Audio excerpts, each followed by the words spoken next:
الحمد لله الذي هدانا لهذا وما كنا لنهتدي لولا أن هدانا الله وأشهد أن لا إله إلا الله وحده لا شريك له أشهد أن سيدنا محمدا عبده ورسوله لا نبي بعده اللهم صل وسلم على سيدنا محمد وعلى آله وأصحابه ومن اقتدى بهداه أما بعد قال عز من قائل واعلموا أن فيكم رسول الله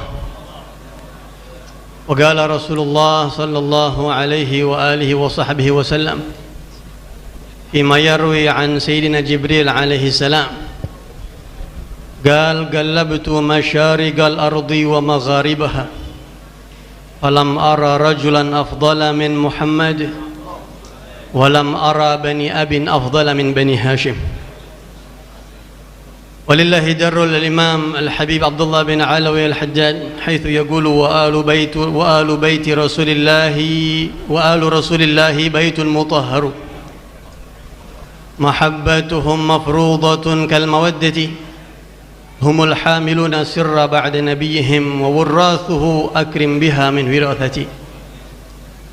Para habaib yang begitu banyak hadir bersama-sama kita di saat ini, yang mungkin minta maaf, minta ridha,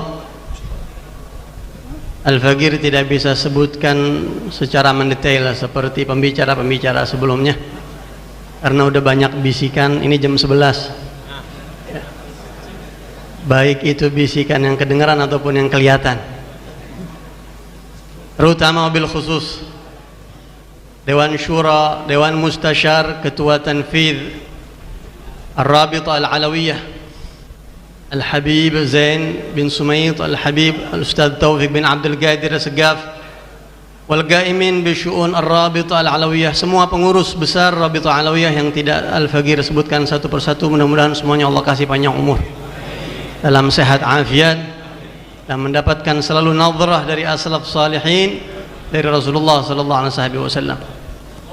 Tidak lupa para syiban-syiban juga yang hadir di sini, ashabul manasib yang juga tidak Al-Faqir sebut namanya satu persatu. Aparatur pemerintahan yang kita hormati, Wakil Menteri Agama Al-Duktur Zainut Tauhid, dan juga Bapak Gubernur DKI Jakarta Bapak Anies Rashid Baswedan, dan juga Sayyid Fadil Muhammad Al-Haddar Wakil MPR RI, semuanya yang tidak Al-Faqir sebutkan, dan juga perwakilan dari Duta Besar Negara Timur Tengah, Oman, Yaman, dan lain sebagainya. Tidak lupa juga satu kebanggaan buat kita, acara kita pada hari ini dihadiri oleh Ketua Ahli Irsyad Indonesia Syekh Abdullah Az-Zaidi, dan juga segenap hadirin tamu-tamu undangan, walaupun di luar Rabitah Alawiyah, walaupun bukan sadah Alawiyin, tapi mereka begitu antusias, semangat ikut hadir bersama kita. Bagaimana mereka nggak minat, bagaimana mereka nggak tertarik buat hadir menyambung silaturahim dengan cucu Rasulullah sallallahu alaihi wasallam. Jangankan mereka, sekelas Sayyidina Abu Bakar As-Siddiq radhiyallahu anhu. Dalam Al-Bukhari, dalam Sahih Al-Bukhari disebutkan bahwa Sayyidina Abu Bakar pernah mengatakan, la qarabatu Rasulillah sallallahu alaihi wasallam ahabbu ilayya an asil min qarabati. Sungguh menyambung tali kekerabatan dengan keluarga Rasulullah lebih saya idam-idamkan, lebih saya senengin, lebih saya demenin daripada saya nyambung sama keluarga saya sendiri. Terus bagaimana kalau kita Alawiyin nggak senang hadir di sini? Maka dari itu begitu tepat semboyan tadi, mari kita pulang ke rumah kita Rabitah Alawiyah. Mudah-mudahan kita nanti di hari kiamat satu rombongan ke surga sama Rasulullah sallallahu alaihi wasallam. Amin. Nggak banyak, terakhir penutup. Karena rundown acaranya jam 10.30 udah selesai. Jamnya Al-Haddad tuh 10.30. Tapi ini udah jam 11. Jadi saya mau cerita satu aja. Dan ini kita ambil hikmah. Kita ambil hikmah.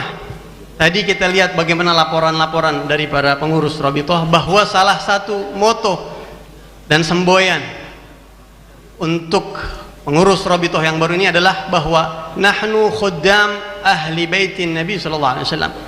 Kita ini adalah pelayan-pelayan anak cucu Nabi Muhammad sallallahu alaihi wasallam. Dan tadi juga waktu disetel, waktu ditayangkan video 100 hari kerja Rabithah Alawiyah pengurus pertama ini, ada kata-kata dari wakil sekretaris atau sekretaris umum yang dia katakan, saya terinspirasi dengan apa yang disampaikan oleh Ustaz Taufik bin Abdul Ghadir Segaf, bahwa kita nggak sempat ketemu Rasulullah, kita nggak sempat ngelihat wajahnya njit kita Nabi Muhammad, kita nggak sempat cium tangan beliau yang mulia, yang harum pastinya, yang lembut, kita nggak sempat bawain sendalnya Nabi Muhammad. Al-Faqir mendengar itu tadi nggak kuat, air mata mau netes, dan kita tahan karena malu, banyak orang nangis depan orang, malu. Tapi Al-Faqir lihat ternyata yang lain pada netes air matanya, habaib-habaib yang di depan Al-Faqir pada nangis. Kita yakin pasti kita tersentuh dengan acara saat ini, pasti. Dan kita yakin nggak mungkin Nabi Muhammad SAW ninggalin kita, anak cucunya. Rabithah Alawiyah ini nggak mungkin dilepas sama Rasulullah SAW.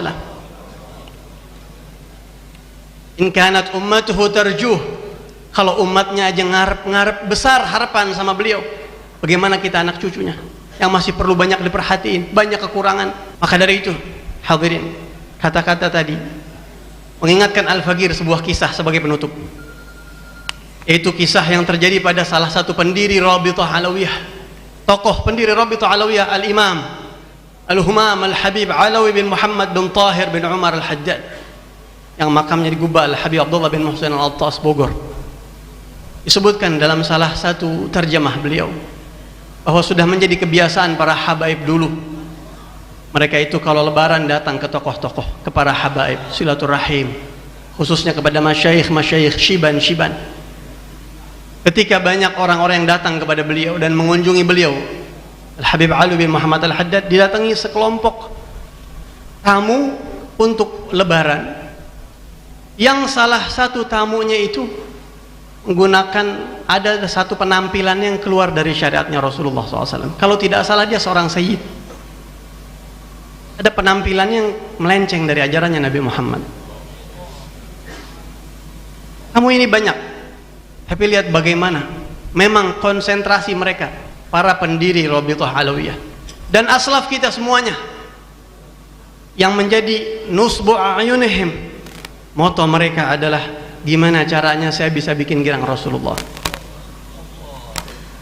Salah satu dari mereka ada yang pakaiannya atau penampilannya tidak sesuai dengan syariat Rasulullah. Kemudian setelah basa-basi, Al-Habib Alwi dengan lemah lembutnya tidak langsung menegur dia. Setelah mereka permisi pulang dan pamitan dan doa, Habib Alwi panggil orang ini, ya fulan, kemari sebentar, ana mau ngomong empat mata sama ente. Yang lain sudah keluar, ini orang ditarik sama Habib Alwi bin Muhammad Al-Haddad. Dan Habib Alwi mengatakan begini, ana mau tanya sama ente mau gak bikin senang Rasulullah? Gimana kira-kira kalau kita ditanya begitu sama seorang wali min awliyaillah, yang insya Allah omongannya nyambung ke Nabi Muhammad SAW? Ente mau gak bikin senang Rasulullah? Mau gak bikin girang Rasulullah? Orang ini nggak pakai mikir bilang, mau ya Habib, mau banget, siapa yang nggak mau? Ente lepas ya dandanan ente yang kurang rapi itu, rapihin penampilan ini, dibuang, jangan dipakai lagi. Marhaba Habib. Dan di tahun berikutnya dia datang lagi udah rapi. Kita lihat bagaimana para pendiri Thariqah Alawiyah, jangankan urusan Rabithah, urusan dakwahin satu orang aja, perhatian mereka mau bikin senang Nabi Muhammad apa enggak? Dan kita lebih pantas karena kita adalah orang dalam. Rasulullah SAW adalah njit kita, kakek kita. Al-Quran turun di rumah kakek kita. Pulang dari sini, terakhir, mari kita jadikan syair. Seorang penyair pernah mengatakan, lasna wa in ahsabuna karumat yauman alal ahsabina takilu. Kami walaupun punya nasab yang mulia, punya kehormatan yang tinggi, jadikan ini bahasa tubuh kita kepada masyarakat umat Islam. Wahai umat Islam, ketahuilah walaupun kami punya nasab yang tinggi, keluarga yang terhormat, satu hari pun kami tidak akan mengandalkan nasab kami. Nabni kama kanat awailuna tabni wa naf'alu mithla ma fa'alu. Kami akan terus bangun apa yang pernah mereka rintis. Kami akan teruskan apa yang pernah mereka mulai, dan kami akan melakukan apa yang pernah mereka lakukan. Jadikan syiar ini. Kita keluar dari tempat ini, kita temui umatnya Nabi Muhammad SAW dengan syiar tersebut, sehingga mereka semakin melihat kita betul-betul safinatun Nuh yang masuk ke dalam sini akan selamat insyaallah. Ini yang bisa saya sampaikan, mohon maaf kalau ada salah-salah kata. Wa'alaikum warahmatullahi wabarakatuh.